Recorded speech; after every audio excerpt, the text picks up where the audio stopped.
Dua super big match antara Borneo FC melawan Persib Bandung dan juga Persija melawan Dewa United berakhir dengan skor yang sama, yaitu berbagi poin 1 poin masing-masing dikumpulkan. Ini pertandingan terakhir menjelang libur Lebaran dan juga FIFA Matchday selama 2 pekan sebelum nanti Super League akan kembali bermain di awal bulan April.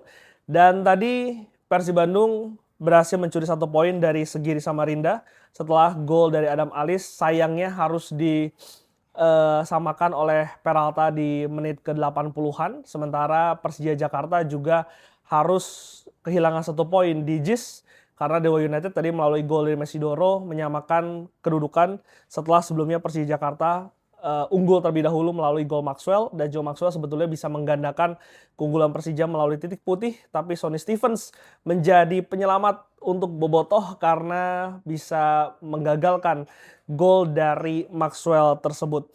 Kalau misalkan dari Persib Bandung melawan Borneo FC memang seorang pelatih dari Persib Bandung tidak mengubah skema dan juga starting 11 karena core-nya, kerangkanya ini tetap dipertahankan, the winning team.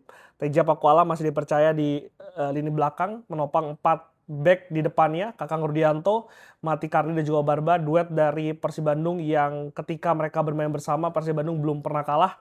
Dan juga di sebelah kiri ada seorang Eliano Reinders yang diplot. Sementara di tengah dipasang 3 gelandang petarung yang kita tahu, dan juga kalau kalian nonton match preview gua sebelumnya, gua mengatakan bahwa Borneo FC memiliki kekuatan di lini tengah yang harus diimbangi, yang harus dijaga oleh para pemain Persib, karena kita tahu di situ ada Juan Via, ada seorang Pak Pahan dan juga ada seorang Kihurese yang memang memiliki karakter pemain tengah yang berjiwa petarung, dan itu berhasil dilakukan oleh seorang Adam Alis berduet dengan Putros di double pivot menopang seorang Luciano Goikokea. Berguinho yang bermain di nomor 10 tadi bermain di flank kiri menggantikan Beckham Putra, sementara Ulian Baros masuk lagi ke starting 11 karena Peralta beroperasi di kiri sehingga Baros dibutuhkan untuk bisa membantu defensif dari seorang Kakang Rudianto yang pada malam hari ini sukses sebetulnya mengantongi seorang Peralta. Sementara Andrew Yung dipercaya untuk bisa menjadi ujung tombak dari Persib Bandung di pertandingan malam ini. Kalau kita lihat tadi 10 menit awal memang kedua tim bermain sangat hati-hati, terutama Persib Bandung. Mereka sangat berhati-hati, tapi Persib bisa memanfaatkan peluang karena ini merupakan hal yang penting. Ketika lu bermain di away, nggak akan banyak peluang yang akan lu dapatkan ketika bermain di GBLA, dan itu bisa dimanfaatkan dengan baik oleh para pemain Persib Bandung. Berawal dari umpan dari Kakang Rudianto yang disundul oleh seorang Mati Kardi ke jantung pertahanan dari Borneo FC, dan di situ ada Andrew Yung dan juga Adam Alis, dan bolanya jatuh ke kaki Adam Alis dan juga akhirnya membuat Adam Alis membuka gol pertama dari Persib Bandung di menit ke-14. Setelah sebelumnya sebetulnya Borneo FC menjadi tim pertama yang mendapatkan peluang di menit 12 melalui Obieta. Tendangan kerasnya ini masih bisa ditahan oleh Teja Pakualam yang bermain sangat luar biasa. Terlepas dari gol yang dicetak melalui titik putih dari seorang Peralta.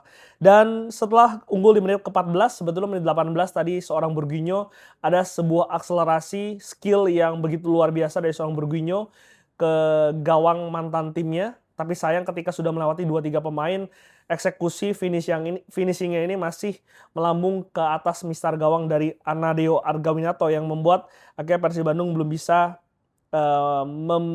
memperlebar jarak keunggulan dari Borneo FC. Tadi gue catat di babak pertama ada 2 peluang lagi, satu dari free kick Putros yang masih bisa ditahan oleh seorang Nadeo, dan tadi di menit 33 ada sebuah peluang dari Baros yang juga belum bisa menggandakan keunggulan dari Persib Bandung. Sementara untuk Borneo FC memang bukan tanpa peluang tadi karena secara permainan kedua tim bermain cukup seimbang, menunjukkan kualitas peringkat 1 dan juga peringkat 2.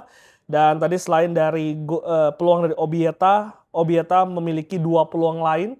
Yang satu ada umpan dari Peralta, tapi Obieta juga belum bisa mengeksekusinya karena tendangannya masih menyamping ke samping gawang dari Teja Pakualam. Dan juga tadi di menit akhir babak pertama ada sebuah umpan dari seorang Christoph yang berhasil disundul bolanya oleh seorang Obieta, tapi bolanya masih melambung ke atas misar gawang dari Teja Pakualam. Obieta total mendapatkan 3 peluang di babak pertama, tapi belum bisa menyamakan gol dari seorang Adam Alis yang menjadi kapten tim pada malam hari ini. Babak kedua, gua katakan sepenuhnya dikuasai oleh Borneo FC.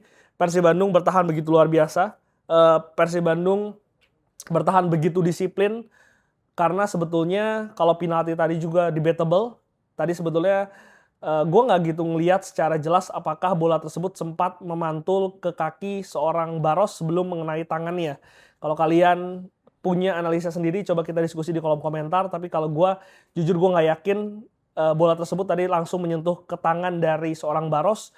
Karena tadi gue lihat sempat ada satu sentuhan terlebih dahulu, entah itu ke kaki Ulian Baros atau ke kaki dari pemain Borneo FC.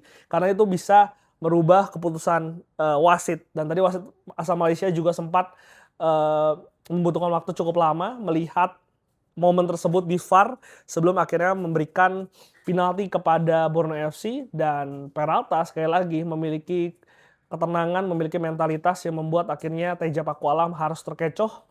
Dan ini merupakan kebobolan ke-14 Teja di musim ini dan membuat akhirnya Borneo FC berhasil menyamakan kedudukan di menit ke-80.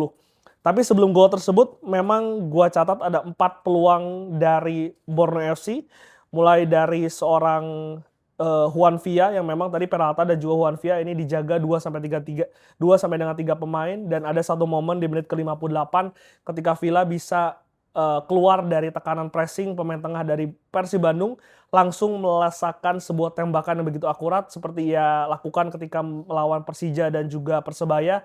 Tapi untungnya Teja Pakualam masih bisa men-save tendangan tersebut setelah sebelumnya sempat deflect ke kaki dari Matikardi. Begitupun dengan Peralta yang memiliki 1 peluang, bahkan 2 peluang, karena Peralta setelah mencetak gol dari titik putih, ada satu momen dia melakukan akselerasi melewati 2 pemain dari Persib Bandung, udah one on one dengan Teja Pakualam dari sudut sempit, tapi tendangannya ini masih bisa diantisipasi dan juga dibaca dengan sangat baik oleh seorang dari Teja Pakualam. Sebetulnya Persib Bandung bisa mencatatkan 3 poin, membawa 3 poin penuh untuk hadiah ulang tahun ke-93 Persib Bandung dari Stadion Segiri Samarinda di menit akhir.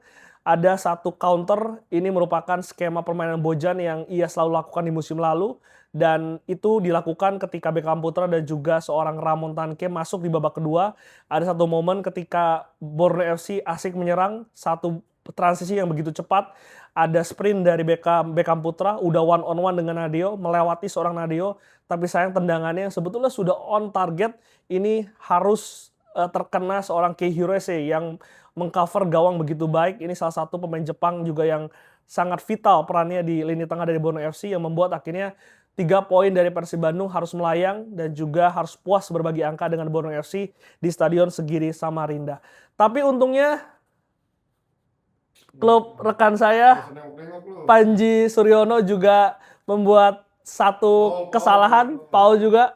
Karena tadi sebetulnya Persib Bandung yang gue katakan di awal sempat unggul melalui gol Maxwell, disamakan oleh Mesidoro, thanks to Rafael Strike yang gue sering kritik, tapi tadi dia mempunyai andil dalam gol penyama dari Dewa United. Dan sebetulnya tadi ada satu bola ataupun penalti yang diberikan setelah tadi clear handball terjadi di kotak penalti dari Dewa United, tapi Maxwell tendangannya masih bisa dibaca oleh seorang Sonny Steven.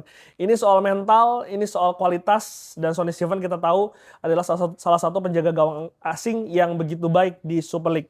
Dengan hasil ini Persib Bandung kokoh di puncak klasemen Super League dengan raihan 58 poin, masih menjaga selisih 4 poin dari Borneo FC dan juga 6 poin dari Persija Jakarta di posisi ketiga, karena habis ini mereka akan rehat 2 pekan. Dan nanti akan bermain di April. Persib Bandung akan tandang ke Semen Padang. Ini juga pertandingan yang tidak mudah untuk Persib karena melawan tim-tim yang sedang berada di zona degradasi juga menjadi tantangan lain, karena akan menjadi semangat bagi para tim di papan bawah untuk bisa mencuri poin sebanyak mungkin untuk bisa mengamankan posisi mereka di Super League musim depan. Sementara Borneo FC juga akan tandang ke Madura United. Madura sendiri juga baru memecat pelatihnya, belum ada pelatih pengganti. Biasanya kalau ada pelatih baru juga akan menjadi cerita baru untuk Madura, sehingga juga diharapkan bisa menyusahkan Borneo ketika tandang nanti ke Bangkalan. Sementara untuk Persija Jakarta juga tidak akan melawan tim yang mudah karena Bayangkara FC akan menjamu Persija di Lampung. Nah, ini merupakan berapa pertandingan? Berarti 9 pertandingan final untuk Super League. Persib Bandung kemarin Kang Adit mengatakan bukan Persija, bukan Borneo lawan terberat, tapi lawan terberatnya diri sendiri. Persib Bandung memiliki selisih poin yang cukup baik sebetulnya dari Borneo dan juga Persija. Tinggal bagaimana mereka menjaga konsistensi dan juga menjaga jarak poin tersebut sebelum nantinya bertemu Persija di JIS. Karena diharapkan Persib masih bisa mengunci kemenangan, mengunci juara, mengunci poin sebelum mereka tandang ke JIS. Karena itu akan lebih mudah secara mental dan juga secara hitung-hitungan untuk Persib Bandung. Siapa man of the match menurut kalian? Coba tulis di kolom komentar.